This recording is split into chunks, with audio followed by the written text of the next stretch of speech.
Probe-based confocal laser endomicroscopy, or pCLE, uses low-power laser light and passes it down fiber optic bundles that would fit down a probe that is able to go through an endoscope and able to be pointed at anything within the GI tract to allow a real-time diagnosis to be made, an optical biopsy.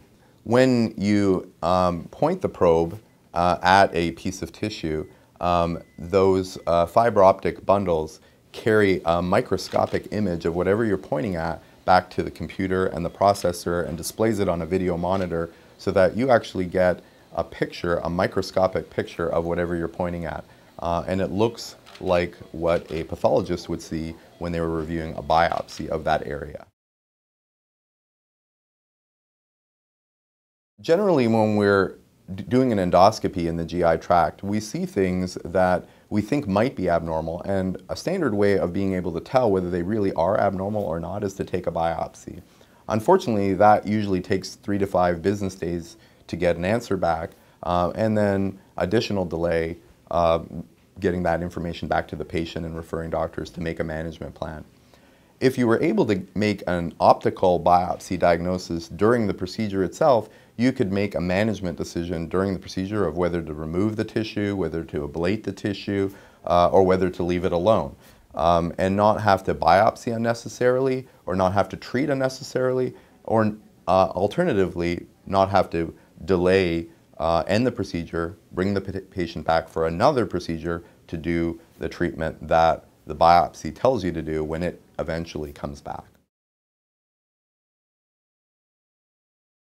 So at MUSC, our plan is that the pCLE technology will mostly be used for Barrett's esophagus for both diagnosis, targeting biopsies, and then assessing tissue after an ablation or resection procedure, as well as looking at polyp resection margins after we've removed high-risk polyps in various places in the GI tract.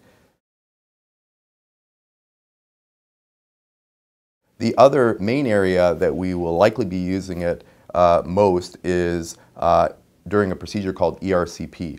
And ERCP is a procedure that involves putting dye in the bile duct or pancreas to make a diagnosis. And narrowings in the bile duct can often be malignant.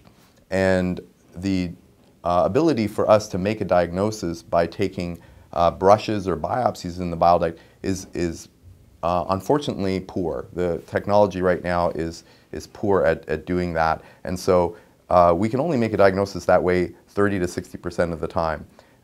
And adding the optical biopsy with the Cellvizio probe into the bile duct is going to enhance that, perhaps even double the accuracy in that area.